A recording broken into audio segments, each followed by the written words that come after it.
ये श्लोक पूरे जीवन की धरा है। अगर आप कहीं हार में निराश हो गए तो ये मार्ग लड़खड़ाने लगेगा। बिल्कुल नहीं लड़खड़ाना।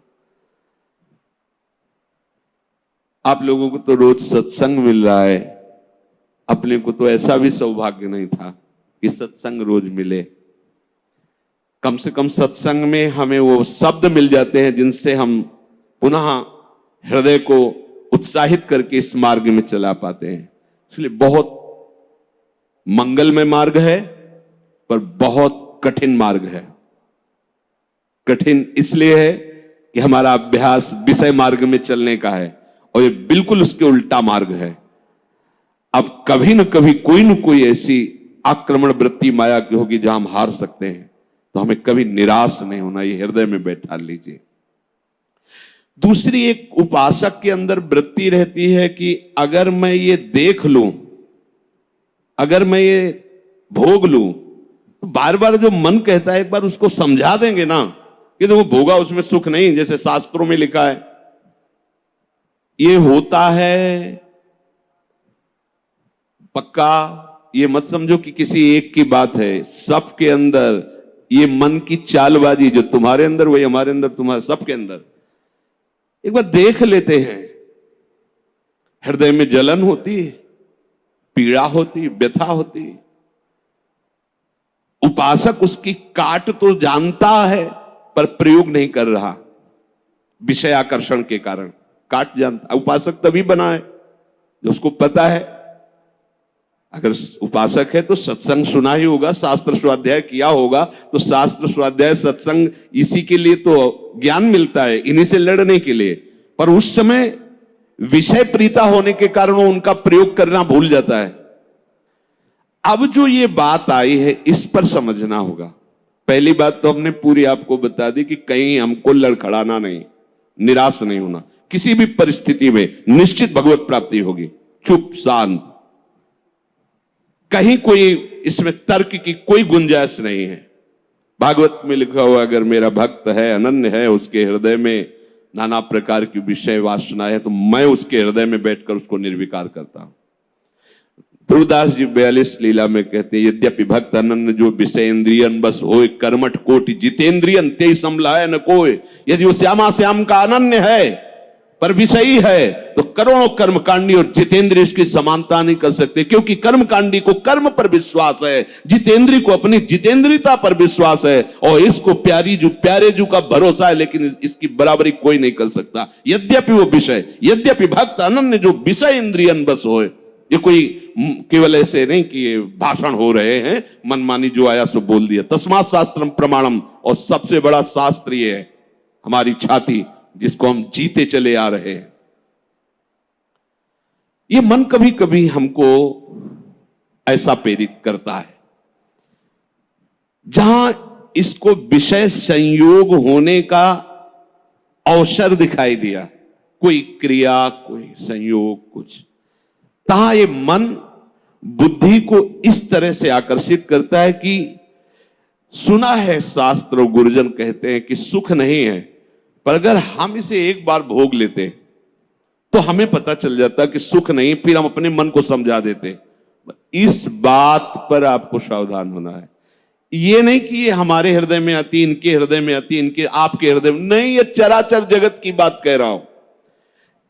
जो मन को पढ़ा जाता है ना, जैसे संत जन दूसरे की बात 1 मिनट, ये सिद्धि की बात नहीं होती, वो अपने मन को पढ़ते हैं और वही बात कहते, तो वही सबके मन में लगा, हाँ अरे यार ये तो हमारे मन की बात बोल दिया, ऐसे ही चल रहा था। ऐसा वो नहीं है कि तुम्हारे मन की बात कह रहे, नहीं, उन्होंने अपने मन को पढ़ा है, अपने मन को देखा है। आप बहिर्मुख हो इसलिए समझ नहीं पा रहे, वो उसी को पढ़ते रहते, एक एक हरकत उसकी देखिए। तो जब वो बात कह रहे हो, जब आपको मन में वही चल रहा है, तो आपको लगता है ये तो हमारे मन की, आज जो सत्संग हुआ केवल मेरे लिए हुआ। ऐसा उनका मन, उन्होंने अपने मन को देखा है। तो ये मन ऐसी प्रेरणा करता है। जब हमारा मन किसी भी भोग के लिए ऐसी प्रेरणा करे कि यदि हमें ये भोग मिल जाता तो हम अनुभव कर लेते और मन शांत कर लेंगे। ऐसा होता है कि बहुत दिन से यार लगा है मन में कि समोसा चटनी लाओ यार, एक बार खा के देखते हैं। ये चीज देख लेते, चलाओ टीवी चलाओ, मोबाइल में सर्च करो, ये छू लेते हैं, ये भोग लेते हैं। यही हमारे फंसाने की चाल है। अच्छे से देखना, हम गिरते कहां हैं? जहां हम मन को सपोर्ट करते हैं। मन हमें कैसे दस्तखत करने के लिए राजी करता है? कुछ नहीं बिगड़ेगा, बस देखना है क्या होता है। सूंघने से, खाने से, देखने से, छूने से, शब्द स्पर्श रूप रस गंध, इन 5 भोगों को ही भोगने के लिए हमें विवश करता है। मन ऐसा प्रेरित करता है, ऐसा बोले अब शांत हो गया, भजन करते हैं। कई मिनट माला चलेगा, लेकिन अगला प्रोग्राम वो तय कर चुका है। सामने आपके जहां पेश किया, कांप जाओगे आपकी, ये क्या हो रहा है? हमने तो सोचा था केवल एक बार देख लेंगे, अब क्या हो रहा है? वो ऐसे दलदल में फंसा देता है कि अगर हरि का आश्रय नहीं है तो कभी नहीं निकल सकता, कभी नहीं निकल सकता। न जातु कामः कामनामुपभोगेन शाम्यति, हविषा कृष्ण वर्तमेव भूय एवाभिवर्धते। ये विषयों की लालसा भोगने से कभी भी शांत नहीं होती। ब्रह्म ऋषि महापुरुष, इनके अनुभव की बात है। न जातु कामः कामनामुपभोगेन शाम्यति। समझ लो, मन को ठीक करने के लिए महापुरुषों के वचन ही शस्त्र हैं, वचन ही प्रमाण हैं। जब हमारा मन ये लालसा पैदा करता है, तभी हम उसमें तदात्म हो जाते हैं, क्योंकि हम सुख के लोभी हैं। वो हमें सुख दिखाता है, बस ऐसे, बस उसी समय विषयों की लालसा हमारे सामने प्रकट की गई, मन ने प्रस्तुत किया। ऐसा समझ लो कि जीव एक राजा है और बुद्धि उसकी रानी है और मन उसका मंत्री है। और इस मंत्री ने चतुरता पूर्वक पूरे राजमहल को अपने अंडर में कर रखा है। जैसा यह चाहता है वैसा दस्तखत दोनों से करवा लेता है। मन, हमारी बुद्धि एक एक वृत्तियों पर अधिकार कर चुका है। अगर बुद्धि निश्चय करती कि गलत है, बिल्कुल नहीं सुनता और दस्तखत करवा ही लेता है, समझना। और राजा इतना अधीन हो चुका है बुद्धि और मन के कि वो कुछ निर्णय करता ही नहीं है। जहां जैसे रानी ने इशारा किया तो मंत्री ने कागज रख दिया, उसने दस्तखत कर दिया, पढ़ा भी नहीं कि है क्या ये। अगर वो पढ़ ले और वो रानी और मंत्री की अधीनता को समझ जाए कि मैं इनके अधीन हो रहा हूं, तो आप समझो 1 सेकंड में पूरा सिस्टम ठीक हो जाएगा, क्योंकि वो सर्व सामर्थ्यशाली है। बस चूक यही हो रही, आज तक कभी उसने पढ़ा ही नहीं कि क्या पेश कर रहा है, बस दस्तखत कर दिया। उस राजा की क्या दुर्दशा होगी जिसकी रानी और मंत्री भी उसके खिलाफ ही खड़े हुए हैं और उसको लग रहा है सब अनुकूल है। उस राजा की क्या दुर्दशा होगी? क्या है वो राजा, किस बात का राजा है? वही दशा इसकी है। ईश्वर अंश जीव अविनाशी, चैतन्य अमल, आनंद सुख राशि। वो जीवात्मा बुद्धि की प्रियता में, मन की सलाह में फंसकर निकृष्ट भोगों में, कहां आनंद राशि, कहां चिदानंद घन स्वरूप और कहां मलिन प्राकृतिक भोग, हर में दस्तखत। सोच ही नहीं पा रहा है। ये लो, ये लो, मांस लो, मदिरा लो, व्यभिचार लो, ये सब में दस्तखत। यही दुर्दशा हो रही। बिना दस्तखत के तुम्हारे ये मन रूपी मंत्री और बुद्धि रूपी रानी कुछ नहीं कर सकती। ध्यान रखना, तुम्हारा सपोर्ट आवश्यक है उसको, और वो तुम्हें 1 सेकंड के कम हिस्से में अपने में कर लेता है, क्योंकि आप इतने आसक्त हो चुके हैं बुद्धि में और मन में कि वो निर्णय मन और बुद्धि का न मानकर सीधा अपना मानते। मुझे ये चाहिए, मैंने ये भोगा, मैं ये भोगूंगा, सीधे। अब आप इस रास्ते को नहीं जान रहे, फंस रहे प्राय सब। मैं इसके बिना नहीं जी सकता, इतना तो मुझे चाहिए ही। ये आज बहुत सोच समझ करके बातें दिमाग में बैठल ना, ये शास्त्रीय बातें कम, हृदय की बातें इसमें ज्यादा हम इसलिए कह रहे हैं कि यही हम लड़खड़ा जाते और यही हम फेल हो जाते हैं। और यही लगता है अब क्या है यार, किसी तरह जी लो बस। नहीं नहीं, संतों से शास्त्र इसलिए श्रवण किए जाते कि शास्त्र में जो लिखा है उसको तुम्हारे समझने की ज्यादा आंतरिक पहुंच नहीं है, संतों ने उसको जिया है और उस शब्द को उन्होंने स्वाद लिया है, फिर उसे जब बोलते हैं अपने अनुभव के साथ तो एकदम दिमाग में आके बैठ जाता है। एक बार भी जिस इस देश में उतर गया भोगने के लिए, सिर्फ एकमात्र हरि के चरणारविंद है कि वापस ला सकते, दूसरे के सामर्थ्य नहीं। ये ऐसा दलदल है कि वो धंसता ही चला जाएगा, डूब जाएगा, नहीं निकल सकता। और नहीं निकल पाए आज तक, पूरे अनादि जन्म व्यतीत हो गए। आज हरि कृपा से, गुरु कृपा से साधु संग प्राप्त हुआ है, तो हमें ऐसे दलदल से निकाल कर ऐसे स्वच्छ और सुरक्षित स्थान पर उन्होंने खड़ा कर दिया। तो आप सब ध्यान दीजिए, ये मन आपको कैसे फंसाता है। ये आपके सामने आपकी कमजोरी पा गया है। क्या? जीव सुख समुद्र का अंश है, वो केवल सुख चाहता है। ये कमी पा चुका है कि इसको सुख चाहिए, और सलाह और दिशा दोनों गलत हो गई।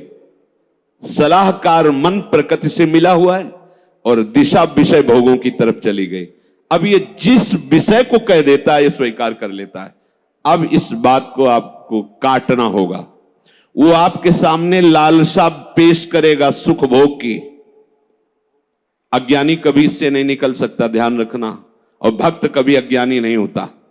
बड़े बड़े भक्तों को देख लीजिए, भक्तराज श्री हनुमान जी महाराज, ज्ञानी नाम अग्रगण्यम बुद्धिमताम वरिष्ठम। भक्तराज गरुण जी, जिन पर भगवान स्वयं आसन लगाते बैठते हैं, गरुण महाज्ञानी गुण राशि। हाँ, भक्त को कोई कहे कि ये तो अज्ञानी, भक्त परम ज्ञानी होता है। दोनों पक्षों का ज्ञान होता है, प्रेम का भी और आत्मस्वरूप के बोध का भी। ज्ञानी एक पक्ष केवल आत्मस्वरूप का बोध और मुक्त हो गया, और भक्त मुक्त होते हुए भी मुक्ति को न स्वीकार करके आगे बढ़कर भगवत प्रेम राज्य में प्रवेश पाता है। न जातु कामः कामानामुपभोगेन साम्यति। ये बात बैठा लिए भाई। ये जो मन आपको पेश कर रहा है कि ये क्रिया हो जाती, ये भोग मिल जाता तो मुझे शांति मिल जाती और फिर मैं आराम से बैठ के भजन करता, सावधान रहना। ये दुश्मन आपको प्रलोभन में फंसा कर ऐसे दलदल में ले जा रहा है जहां केवल हरि बचा सकते हैं, दूसरा नहीं। केवल हरि, केवल हरि, दूसरा नहीं।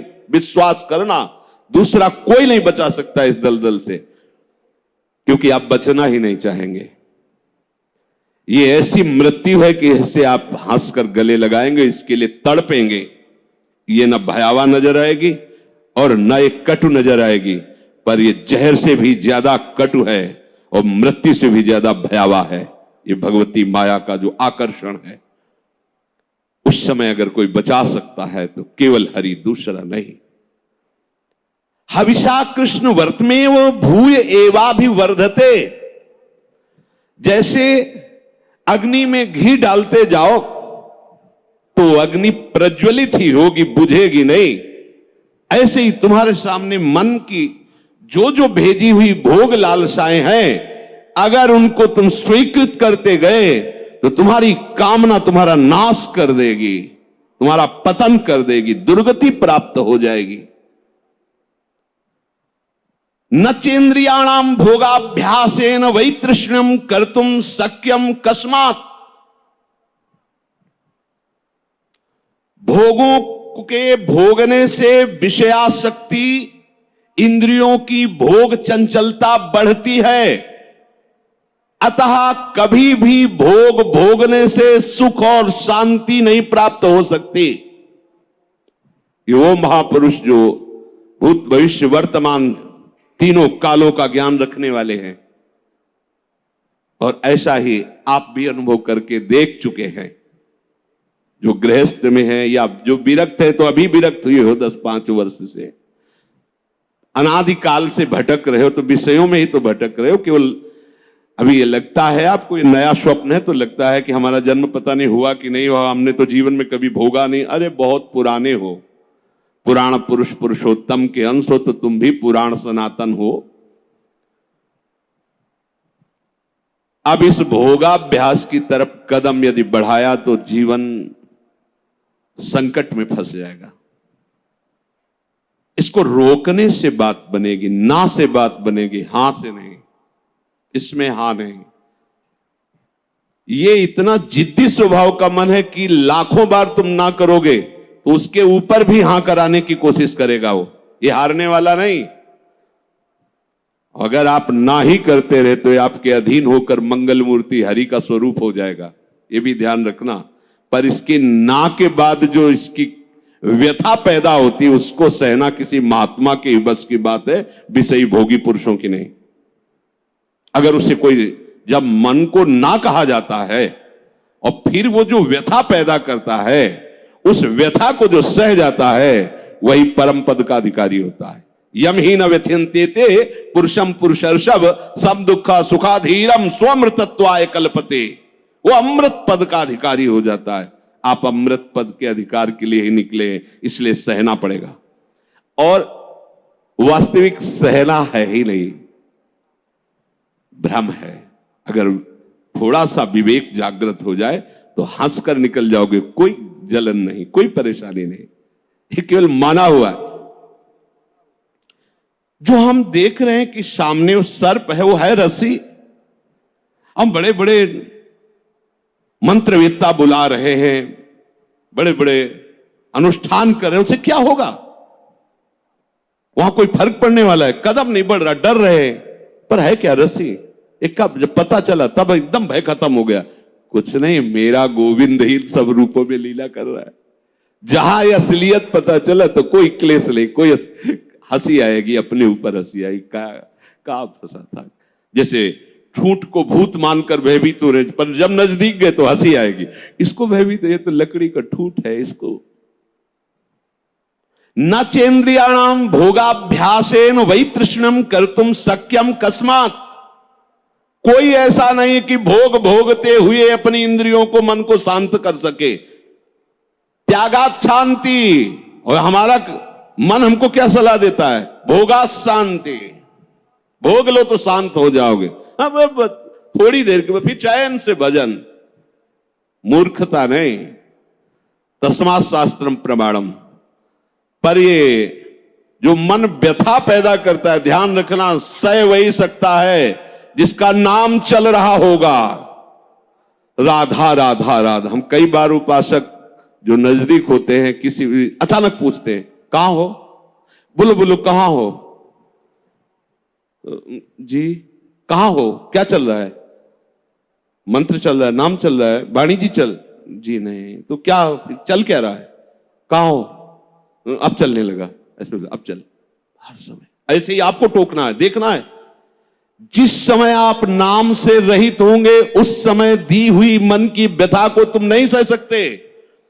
और नाम चल रहा है तो बीच में आ गया, उस व्यथा और आपके बीच में नाम चल रहा है पूरा का। जैसे बुलेट प्रूफ नहीं होता, गोली मारी तो छाती में लगती नजर आई, पर वो अंदर प्रवेश नहीं कर पाए। वो जैकेट पहने बुलेट प्रूफ। ये बुलेट प्रूफ है। कोई भी विषय आक्रमण जब नाम चल रहा है तो आपको परास्त नहीं कर पाएगा। देख लेना, आप उसी समय हार रहे होंगे जिस समय नाम नहीं होगा। पकड़ लेना। अगर राधा राधा राधा राधा, सब ठीक हो। विषय भोगने की लालसा मन तुम्हें देगा, तुम अस्वीकार करो। क्योंकि भोगने से जैसे अग्नि में घी डालने से अग्नि और प्रज्वलित होती है, ऐसे इंद्रियां और बलवान होकर भोगों की तरफ तुम्हें घसीटेंगी। तुम्हें शांति प्राप्त नहीं हो सकती। कस्मात, किसको हुई है आज तक? यतो भोगाभ्यास मनु विवर्धन्ते रागाः कौशलम चेन्द्रियाणाम। जो भोग भोगने में सुख के अनुभव के भ्रम में फंस गया, उसकी इंद्रियां उसे कला कौशल पूर्वक भोग में और फंसाती है। ऐसे से करो, ऐसे करो, इसको उसको, ऐसा वैसा, नष्ट कर देती है। माला लिए बैठा है और सोच कितना गंदा, ध्यान में बैठा है, चल कहां रहा है, पूजा कर रहा है, कर क्या रहा है अंदर से? क्या हुआ? ऐसा क्यों हुआ? क्योंकि भोगाभ्यास, इंद्रियां बलवान होकर के अपने अधीन कर लिए उसको। यद्यपि मृषा, बात झूठी है, कैसे अधीन हो सकता है? पर छूटत कठिनाई, बहुत विवेक की आवश्यकता है। अब और सुख प्राप्ति की इच्छा बढ़ती चली जा रही, तो व्यभिचार शुरू हो गया, पापाचार शुरू हो गया, भूल गया मर्यादा, पशुता आ गई, राक्षसी प्रवृत्ति आ गई, और सोच रहा था कि शांति मिल जाएगी ऐसा करने, और ऐसा शांत फिर हो जाता है कि उसे एक ही बात समझ में आती कि अब शरीर ही छोड़ दे तो अच्छा है।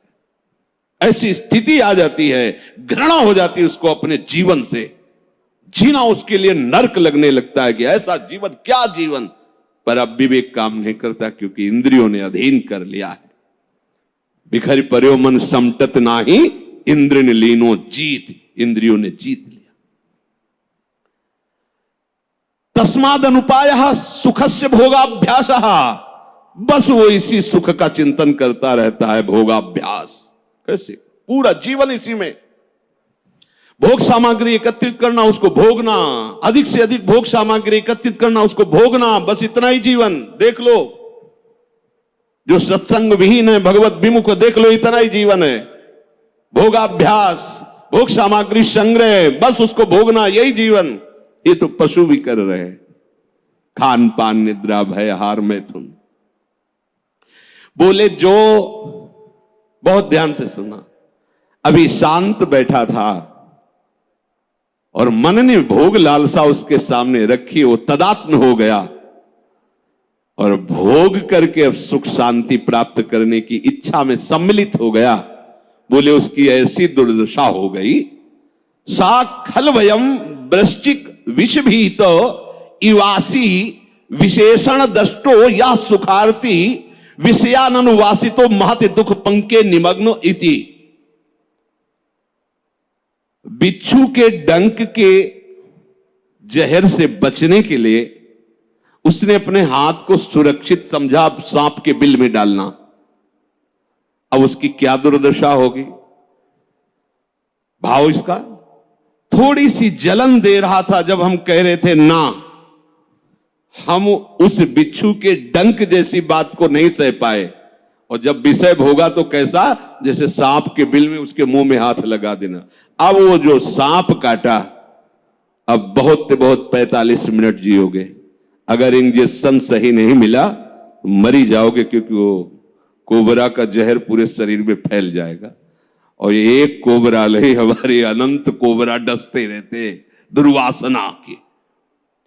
समझिए, पहले शांत था, भोग लालसा प्रकट हुई, जलन हुई। जब आपने उसे ना कहा तो वो जलन जो हुई, अगर उसको नहीं सह पाए और भोगाभ्यास में उतर गए, तो ऐसा समझ लो कि बिच्छू के डंक के भय से बचने के लिए सांप के बिल में हाथ डाल दिया। शास्त्र कहे सा खलवयम वृश्चिक विष भीत इवासी विशेषण दष्टो या सुखार्थी विषयानुवासितो महत दुख पंके निमग्न। अब वो महा दुख में फंस गया।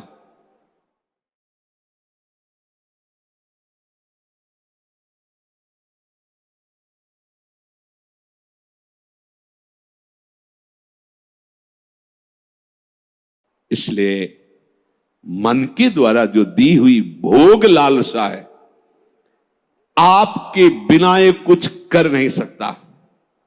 आपको दस्तखत नहीं करना है, बस इतनी बात है। दस्तखत का तात्पर्य स्वीकृति। हाँ ठीक है, बस इतना कहने की देर है, आगे तुम रो चिल्लाओ, तुम्हारी कोई बात नहीं सुनेगा मन, पर पहले वो हां करवाएगा। इसकी चाल है, बिना तुम्हारी हां के कुछ नहीं कर सकता है।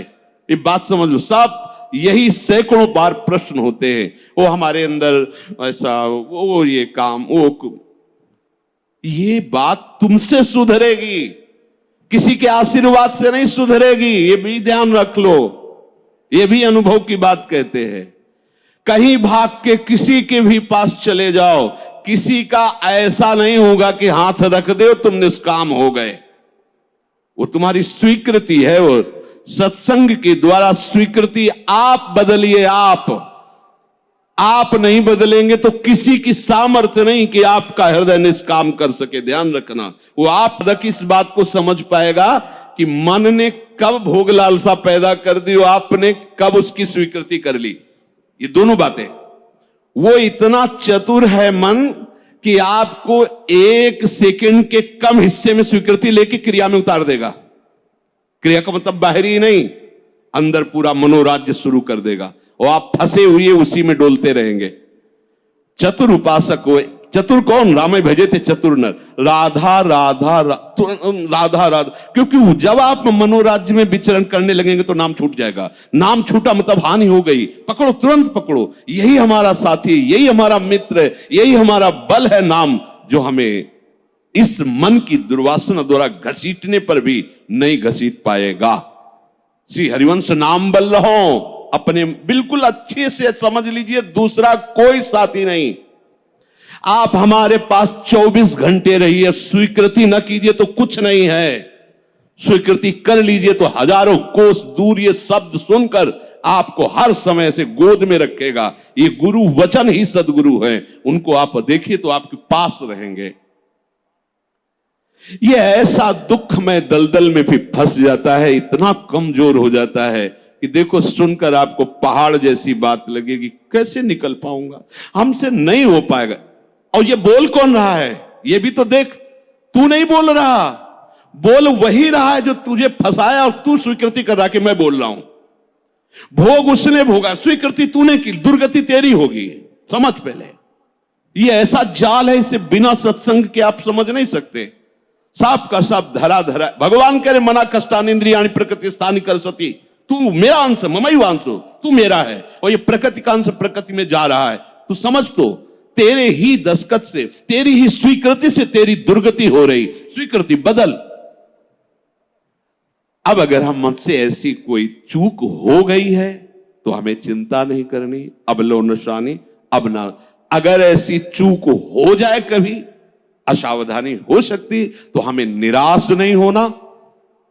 सुख दुखे समय कृत्वा लाभा लाभ हो जाए, ये आप बैठा लीजिए, नहीं तो ये आपको परमार्थ से अलग कर देगी, चाहे आप 20 वर्ष चलें। बहुत बड़ा युद्ध है, वो डट के खाना पानी बांध के युद्ध में आया है। ऐसा वो योद्धा नहीं है कि पानी पीने के लिए छोड़ के चला जाएगा। जब तक वो तुम्हें परास्त नहीं कर देगा तब तक वो हटने वाला वीर नहीं है। काम क्रोध लोभ मोह मद मत्सर, और आप महावीर हैं क्योंकि हरि की शरण में हैं। अगर आप नाम नहीं छोड़ेंगे, देखो 2 ही बातें कही गई, साधन को हरि भजन है, कै सत्संग सहाय। 2 बात पकड़ लो। सत्संग मिल गया मतलब परम पद में आरूढ़ होने की पूरी सामग्री मिल गई। अब आपको नाम नहीं छोड़ना है। जहां नाम छोड़े तो आप समझ लो, हानि हरिवंश के नाम अंतर कहे हनुमंत विपति प्रभु सोई जो तो सुमिरन भजन। अगर नाम चल रहा है और ये जाल बुनकर फंसा भी लिया है तो कुछ भी हमारे संस्कारों को नहीं बिगाड़ पाएगा। ध्यान रखना, नया संस्कार ये पैदा नहीं कर पाएगा, हमारे अंदर निराशा पैदा नहीं कर पाएगा, ये भोगाभ्यास दृढ़ नहीं कर पाएगा, ये हार जाएगा। नाम हर समय हमारे हृदय में चलता रहे, ये बात पकड़ लीजिए। आज के सत्संग का सार, हम प्रभु की शरण में हैं। भले हमारे द्वारा कुछ भी कैसे भी जिसको हम नहीं संभाल पा रहे, फिर भी हमें निराश नहीं होना, हमें अपने प्रभु की प्राप्ति के लिए कदम बढ़ाना ही है। और हमारा विवेक साथ दे तो हमें मन और इंद्रियों के भोगाकर्षण में दस्तखत नहीं करने, स्वीकृति नहीं करनी। हमारा मन हमको जब जलाएगा तो हमें उसे सहना होगा। हमें उसको शांत करने के लिए कोई विषय सेवन, विषय क्रिया, विषय संग नहीं करना है। बस आप निहाल हो जाओगे। ये तीन बातें एक तरफ और एक बात एक तरफ, हर समय नाम चलाते रहो। अगर ये विवेक धारण करोगे, नाम चलाते रहे, तो आप इसी जन्म में देख लेंगे कि आप दूसरों को तारने वाले बन गए। सतरति सतरति सा लोकान तारयति, यल्लब्ध्वा पुमान सिद्धो भवति, अमृतो भवति, तृप्तो भवति। जिसको प्राप्त होकर के सिद्ध हो जाता है, अमृत हो जाता है, तृप्त हो जाता है, वो प्रभु के चरणारविंद का अनुराग है, वो नाम से प्राप्त होता है। नाम तुम्हारी रक्षा करेगा, नाम तुम्हें दुलार करेगा, नाम तुम्हें पुष्ट करेगा, और नाम ही तुम्हें नामी से मिला देगा। या यूं कह लीजिए कि नाम ही नामी को आकर्षित करके तुम्हारे हृदय में प्रकाशित कर देगा। शेष चर्चा की। राधा वल्लभ लाल।